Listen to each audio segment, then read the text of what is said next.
In the Mix and Out the Way podcast, man. And I am your host. This is episode 2. This is actually going to be the first episode that we have a guest on.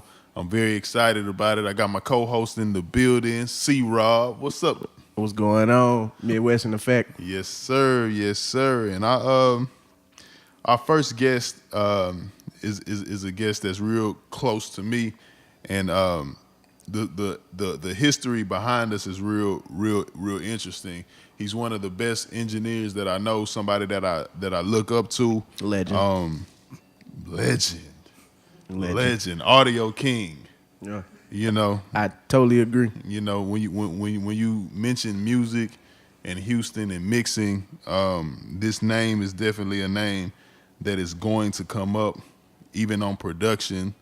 He might even slang your hook also. You know what I'm saying? So, my business partner, co-owner, iMix Houston, please welcome Bruce Bang. Bruce. Hey, what's good? What's good? Bang, bang, What's bang. How you feeling today? Good, man. Can't complain, man. Life is good right now. Man, business good? Business is good. Life's good. Stay working. Weather's good. Yeah. Ooh, yeah, the weather good right now, for sure.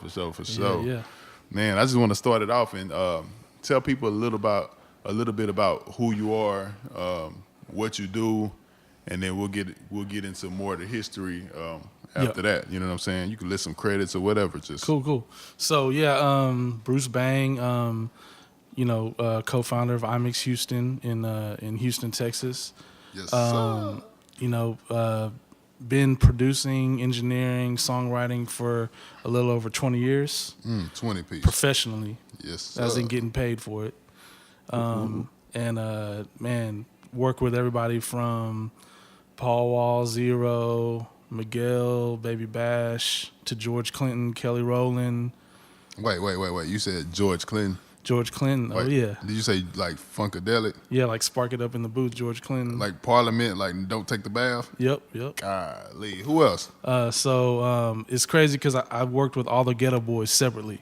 Yeah. I worked with Scarface, Bushwick, I got a story about Bushwick too. Willie D, Big Mike, all separately, not when they're in the Ghetto Boys, but Right. all on solo projects. So same thing with Fifth World Boys. I worked with all them together and separately. Shout out E-Rock. Yeah, 007, E-Rock, Low Life, which changed to New Life now. Yeah. As well as like a lot of Christian rap artists. One of the big guys down here, Trey 9. Shout out Trey 9. Yeah, Trey 9. Von Juan, some of the new guys, Reconcile, Corey Paul, and then a lot of the R&B stuff too. Oh yeah, man. I consider Bruce to be one of the best people with the mix of R&B and hip hop. Like if you need a track or even a mix that's a blend of both, then he's one of the best people to actually go to. You know what I'm saying? Yeah, man. My bro Brian Angel, me and him been rocking for a long time. One of the first R&B groups I think I ever recorded, he was in a group called I think they were called Proof, and he was about 16 years old. First time I recorded him. That's great. And since then, he went on to be in Day 26 and some solo endeavors that we're working on now. But he actually helped me to get some production placements on Day 26. Man, that's tight. So, Let's sit back and go through how you got started in music. Like when was your break? What did you do to get on? Cool. Your different opportunities and stuff like that. I know you used to work out of Southern Fried, stuff like that. So let's go through the history. So I kind of grew up in like a musical family. My dad plays guitar and he sings and he DJs. So kind of growing up with that, when I was young, fast forward playing piano, saxophone in high school. And when I got out, I started going to school for audio engineering at San Jac. Okay, San Jac. I went to U of H for a year, took basics. They didn't have an audio program there, so I transferred to San Jacinto College, started working there. And basically my first break at a studio was at one in Missouri City called Southern Fried Entertainment. Yeah, shout out Marlon Denby, man. And they were actually in the same building as Crazy C and Matt Hatter. They had a studio downstairs from us. And I went over there because I was in the singing group. And one of my homies was like, his cousin was Marlon, which was the main producer there. And so he brought everybody in to sing this record. And I showed up last because I think I had to work or something. So I get there, they've been working on the song, and then by the end of the song, he had me go in and redo everybody's part. So he was like, man, you know, I like your work ethic. I like how you sound. You know, if you want to come around by yourself, you know, I'll let you watch us how we put together tracks and show you how to record and all that kind of stuff. So he really gave me my first break. That's tight. That's tight. So that's Bruce. That was Bruce Takara. Yeah, Bruce Takara for as, sure. As an artist, and you still have music up online that they could check out. Yeah, certain places I need to re-upload it, but some of the old stuff you can find on YouTube, even on eBay. They got some of the CDs for sale. But I think right now on the streaming services, there's nothing really out. There's a couple features out as Bruce Takara. I think I have that album. I know I have that album. They call me before Bruce. You took it down. Yeah, before you took it down. Yeah, man. It came out I think it came out in 03, Yeah. which is like the same year that Get Your Mind Correct came out. That's like the year. I think I probably met you in like 04 though. Yeah, probably I think so. I probably met you like in 04 or around that time, man. I can't lie. There's a song on the Paul Wall and Chameleon project. When I found out Bruce produced it, I was like, oh yeah, you're a legend. Tell them about that. Yeah, so Falsifying I produced on Get Your Mind Correct. And it was a batch of beats that Hatter had got. A few of them ended up on OG Ron C's Southern Finest. Right. Which, you know, it did okay, but, you know, the biggest one, of course, was Get Your Mind Correct. And then Falsifying was on there. And that's when I thought I wanted to be Dr. Dre. Yeah. So it kind of sounded like a lot of, you know, Dre with a lot of pianos and strings and stuff like that. So Yeah, that was tight. that was I dope. really like that sound, and I really like that song. You know what I'm saying? People still ask me about that song too. I still get royalties for it too. It's crazy. Do you hear that? He still gets royalties for that. Yeah. Business done right. Yeah, it's not the first beat I ever sold, but it's definitely like the first Like track placement. I got royalties from and mechanicals, and actually got a check, and I was like, oh shit. Right.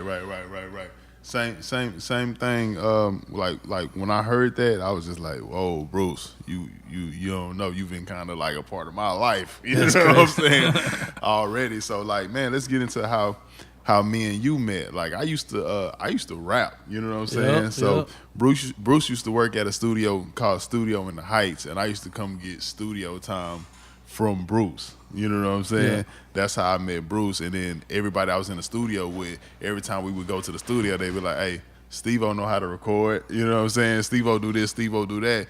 And me and Bruce kind of like built a relationship on that. You know what I'm saying? And we actually didn't really do a lot at that time. Mm-hmm. But I'm going to tell you what happened is Bruce was on Twitter one day. This was like 06 or something. This is like super new Twitter. You know what I mean? Yeah. And I saw you tweet something, and it was like, I just got a new desk. Yeah. And I'm like, where you putting it? He's like, just got this new spot off of 290 and 34th. And I was like, all right, cool. He was like, come check it out. And I'm like, okay, cool. I ain't seen Bruce in a while. Yeah. I'm gonna come check it out. I was like, man, your number the same. Bruce's number been the same. You know what I'm saying? I was like, cool. Perfect. A couple days go by. I went to the studio. Bruce had the main studio, and I saw it. And he was like, man, I want everybody that I know to get a room in this building so there won't be any more rehearsal spots. You know what I'm saying? So when he said that, I was like, okay, cool. Let me see what's going on. I was like, man, how much is rent over here, this and that, this and that. And I was like, you know, I got some equipment at the house. You know what I'm saying? He was like, cool. And then from there, the next day, I don't know if it was the next day or the same day. When did I start bringing equipment? I think the first day you came, the second time I saw you had some speakers in your hand. And I was like, okay. Because me and E-Rock had just transitioned from like a small room to the bigger room. And E-Rock from Fifth World Boys, like, when we first started iMix, me and him, like, started in the big room. And it was like, man, it's more overhead. But we were thinking about, like, how much more work we could do out of it, having a bigger room. And then I ordered all this equipment. Like, my family had stepped up and then, gave me some money to get some equipment. It wasn't like just little home studio stuff. It's like, high end converters, mics, preamps. And once I set that stuff up, we were ready to go. It wasn't no more 30 an hour. Yeah. It's like, let's get everybody in. Yeah. We can do 50, 60 an hour, whatever. And then if you build it, they will come. That's what we were trying to do, and it ended up working. It happened. I brought that equipment in. It was me, and I brought my partner DJ Ghost that I talk about. And we had another room, and we started calling the whole building I Grind Media. You know what I'm saying? And we did everybody's projects. It was kind of crazy for a lot of years. You know what I'm saying? It started out as like what, Rockaway and us. Rockaway, us. Then Ill Faded got a room. You know what I'm saying? Yeah. That's when I first met y'all. Yeah. That's when Chris came into the scene. And then Devin. Yeah. Then Devin came through. Carlos brought Devin. Shout out to Carlos. So that's the beginning of iMix. Like, I actually used to be one of Bruce's clients, you know what I'm saying? Yep. And now I'm blessed to say that I'm his business partner with iMix Houston, you know what I'm saying? So I appreciate that. What else we want to get into, Chris? Like, well, I kind of wanted to, trying to drive the podcast back to the music business. Yeah. Like, Bruce, like you've already been a legend in this, and you got a lot of experience, 20 plus years. So like, what were some of the pitfalls or pain points that you had early in your career? Yeah. Or may still experience that, you believe that up and coming producers, engineers, or something like that, studio owners, whatever, need to know? I think when I was starting, the transition from, say, working out of the house or working part-time and then actually taking that leap to do it full-time, that was probably like one of the biggest things right there, because I didn't really have any blueprint to follow. There wasn't like all these YouTubes and social medias and people really laying out how they got to where they're at. So, just a lot of, working and word of mouth and relationships really got me in my first studio to where I was working at other people's spots. And then once I got comfortable enough working in other people's spots, the transition to actually opening up my own spot. I think, a lot of what stopped me from opening a studio to begin with is just thinking of all the upstart costs and how much it was going to cost to actually do it, and not really taking into account how much more freedom I would have, how much more money I would be able to make, and, being able to build my own thing instead of other people's. So what advice would you give like a young producer or engineer that wants to have a studio and open it up for the public to come record? What kind of game would you give them to kind of tell them to encourage them? You know what I mean? I would say, man, if you just keep doing good business and good work, and you're able to retain a lot of clients, like you don't have a lot of people come once and never come back. Right. You know what I'm saying? Like, once you get a few clients and you can really see it sustain itself, then it's like, that they're going to follow you wherever they go. Right. A lot of times. So, right. And if you're a producer and you can write songs or compose music, a lot of times that's going to make it not just only about recording. Right. But, you being able to offer multiple services is going to be able to, keep them around too. So Right. One thing to always remember is your reputation is going to get to a place before you get to a place. Mm-hmm. You know what I'm saying? So you always have to do good business. You know what I'm saying? Because people will talk good about you and that word will spread, but also people will talk bad about you. Oh, yeah. And that word will spread. You know what I'm saying? So knowing that, you have to go into business. Even when you might be right about something, you know what I'm saying? You might have to take that L or that lick just to protect your name, you know what I'm saying? Or protect a relationship, you know what I'm saying? And there's a customer service little slogan about that, you know what I mean? Like, bad service, you're going to tell 10 people. Whereas if good service, you might tell 2 or 3. Yeah. So like you're saying, keeping your name and doing good business is always going to be key. Especially in this kind of industry, right, service industry. I think being able to recognize your good customers too, because a lot of times the one with the most money isn't necessarily your best customer. Right.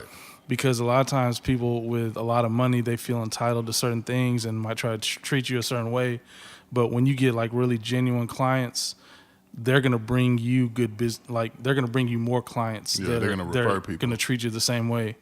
So, don't follow the money trail. You know what I'm saying? That's not always the best way. Now, one thing I did want to ask real quick is a kind of a follow up. So you kind of alluded to how the YouTubes, the Instagrams, and everything like that are out now. Yeah. That you can follow, see people's story, learn different things. You know, Right. YouTube University is a real thing. Oh, for real. So, do you recommend like people going to school for this kind of stuff, or like maybe mentoring or like interning? Like, what would you be the steps that you would tell somebody to start with? I would still at least like for a 2-year degree, which is what I got, because you can learn some stuff in books, but a lot of times what's going to get you into the doors to work for somebody else is them knowing you have a certain level of education.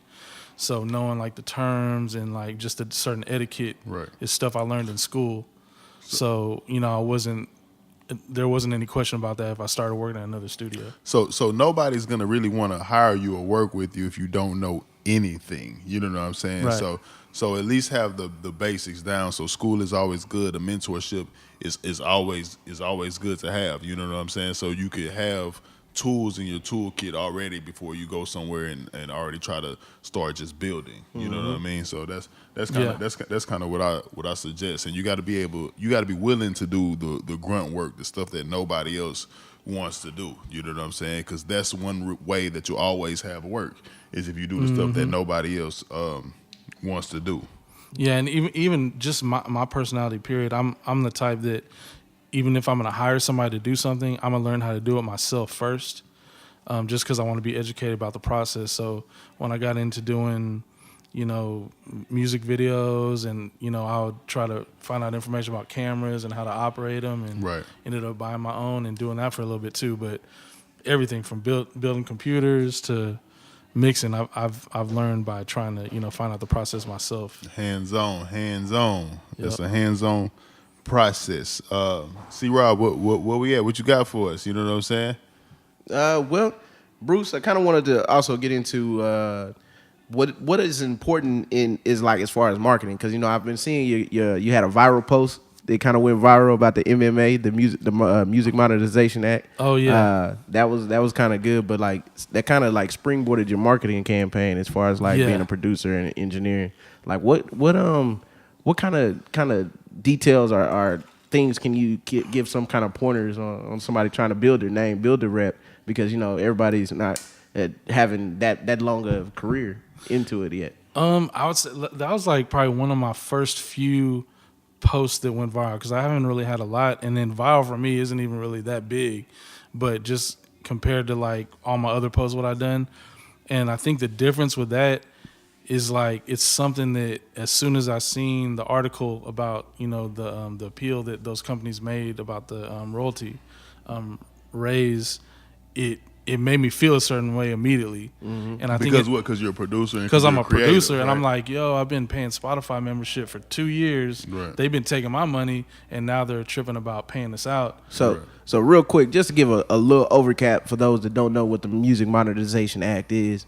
Basically, it's an act that got passed that is going to pay more to producers, songwriters from the streaming services, kind of like radio used to have to do, or radio does when they passed that bill. And basically, it was supposed to be like almost a 45 to 50% increase, increase. So I think that rate hasn't been even adjusted in over 100 years. Yeah. So I mean, it was a huge bill. Everybody was talking about it, and then I think it was Spotify, Pandora, not Tidal, Amazon, and YouTube. Google. YouTube also. Well, Google. Yeah, Google and YouTube. Yeah. They appealed it, saying that they didn't agree with the rate increase. Yep. So that's where the Music Monetization Act is. That's actually what that is. So that's what he's talking about. What he's explaining. I think we're gonna come to a place soon if we keep fighting where the creatives get what they're due. You know what I'm saying? Yeah. I think it's going to come. Maybe in the next 10 years where they get all of what is due. You know what I'm saying? Mm-hmm. Because a lot of the money and the revenue has been going straight to record labels. You know what I'm saying? But nowadays, so many people are handling things themselves that I think the money is going to come back, and it's going to come back on paper. You know what I mean? So that's very important. So what kind of marketing techniques would you give people to get their name out there, whether they're artists, producers?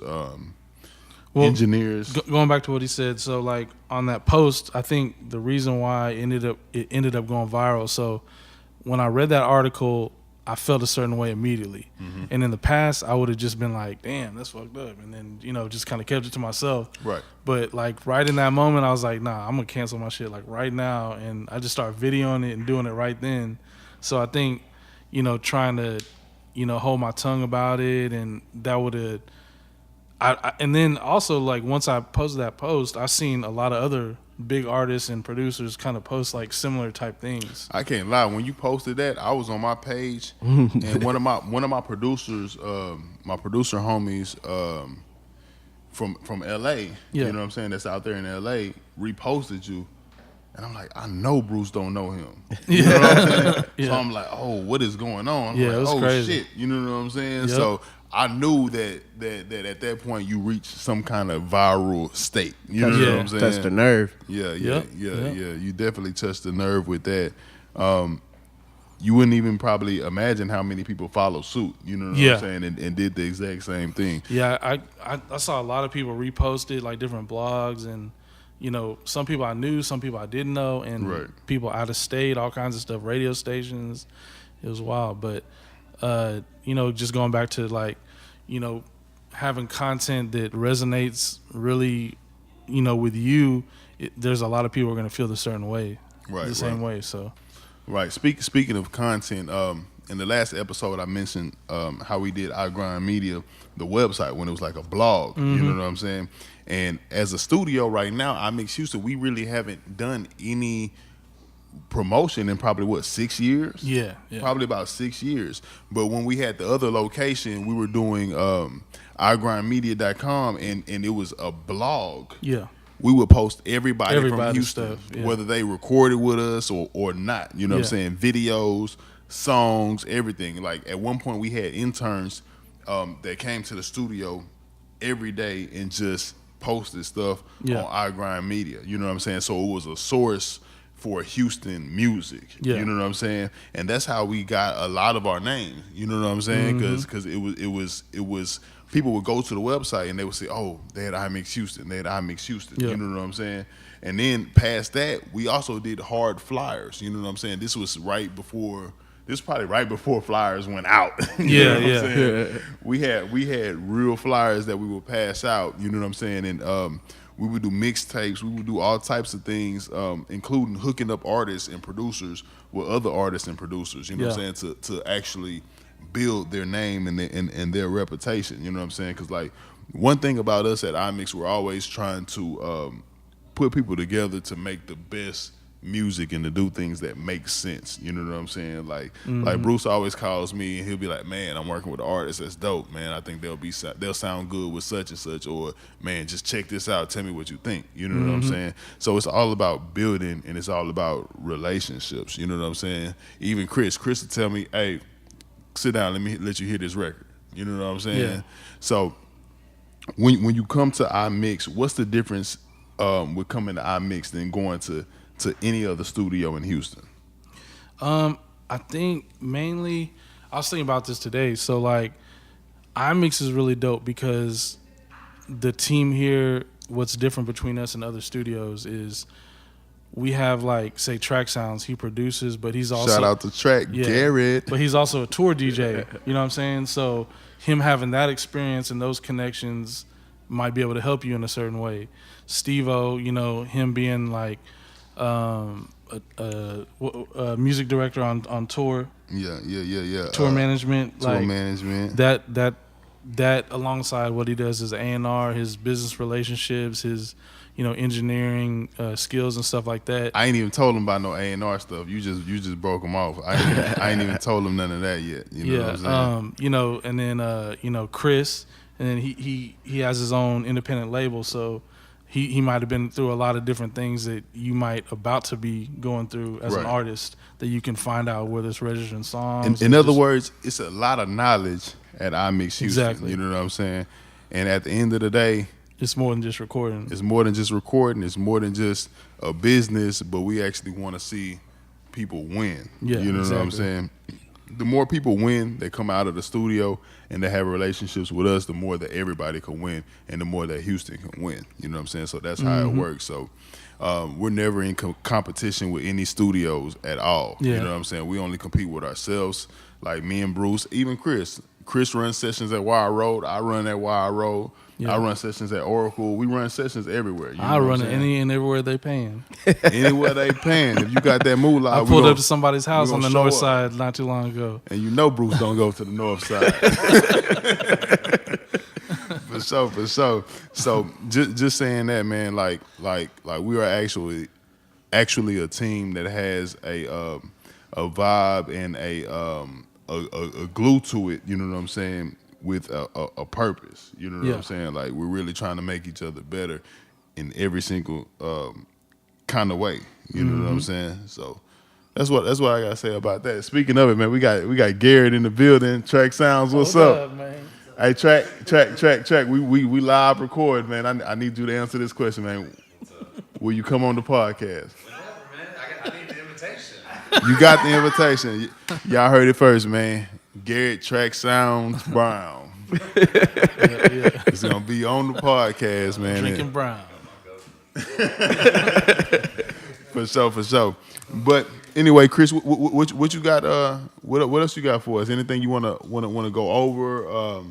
Not really. Bruce? With Bruce, I mean, the biggest thing is like we was talking about with that Modernization Act, the publishing, the paying out part of that. Yeah. Like, what do you? Any tips on that, or anything that you can tell anybody about? That they need to know. Kind of what I realized like over the last couple of years is when it comes to registering your songs and stuff that you produce or you write or co-write, still do it yourself, because a lot of people, you know, even though they've been in the game for a long time, they sometimes don't even know how to register this stuff. Right. Or they have somebody else doing it for them. So a lot of times you have to go back and double check and make sure they did it correctly.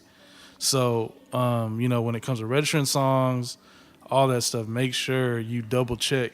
So let me say this: when it comes to registering songs, don't fall for the myth. If somebody says, "Oh, I registered the song," you can go on ASCAP and you can search every song that's registered with ASCAP. You Yeah. can go on BMI and you can search every song that's registered with BMI. You know what I'm saying? They won't show you the splits, but they'll show you the names and the publishing companies that's attached to it. You know what I'm saying? So that's very important for people to do. If it's not registered, you need to hit the other parties and y'all need to sit down and register it together, or have one designated person to do it according to the actual split sheet. You know what I'm saying? And then the split sheet is not the registration, because Yeah. I've had somebody, I did the split sheet and then, you know, it don't even have the same exact thing reflected on the registration. So, And one thing about this music, when it comes to the music, if everybody doesn't agree, nobody will get paid. yeah. Every percentage has to have a destination. If every percentage doesn't have a destination, nobody will get paid. Yeah. So And we it's- ain't in here just doing this for our health. We trying to make some money. Yeah. So let's get it all together as a music community. You know what I'm saying?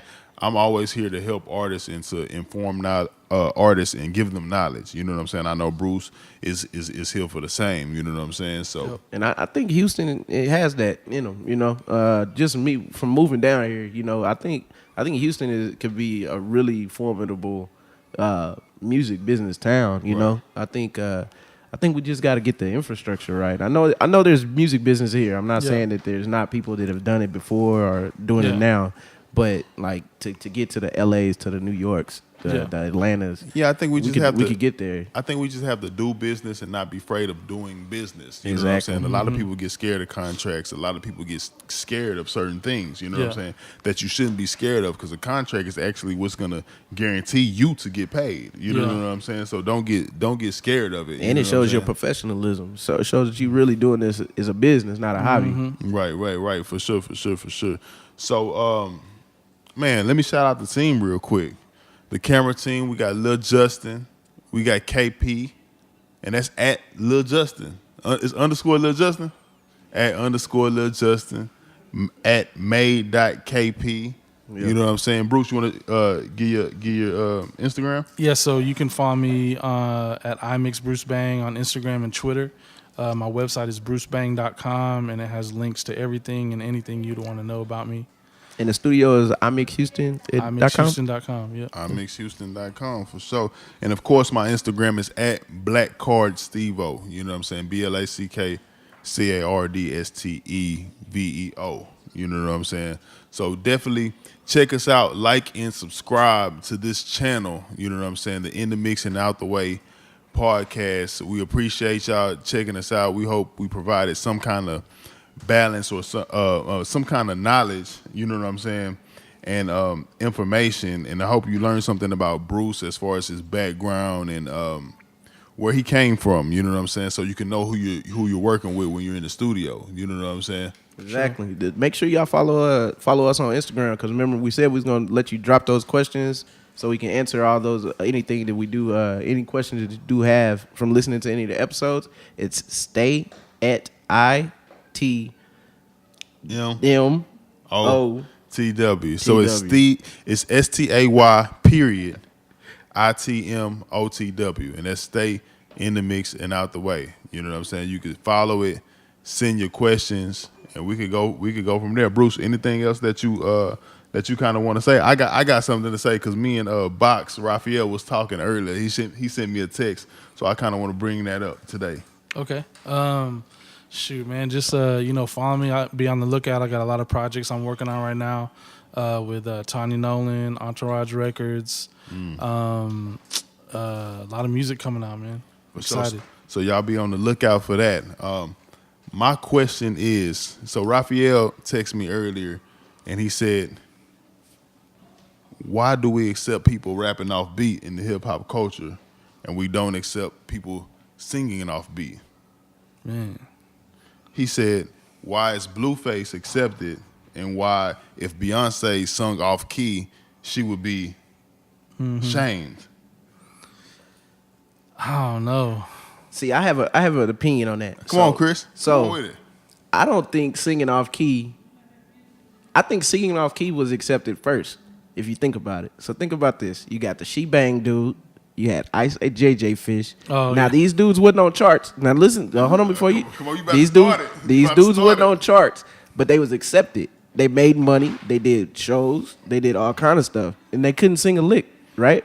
So I think singing off key was accepted before rapping off beat. Yeah, but there's a lot of people who can't hear too that are, So we're going to blame Tone the whole deaf. public. We're going to say the whole they're public. tone deaf. We'll say they're tone deaf, just like there's a lot of people who can't dance on rhythm who probably I'm can't one even of them tell. people. I can't dance on. I could dance, but when people start looking at me, I be fucking up. You know what I'm saying?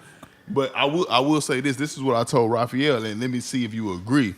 I told him that people rap off beat because they don't know that they off beat. One, a lot of times they don't know if they off beat. Two, they just want to rap and they want to lay something down. You know what I'm saying? Yeah. But the main reason I think that we accept it as a community is because the beat is on beat. Yeah.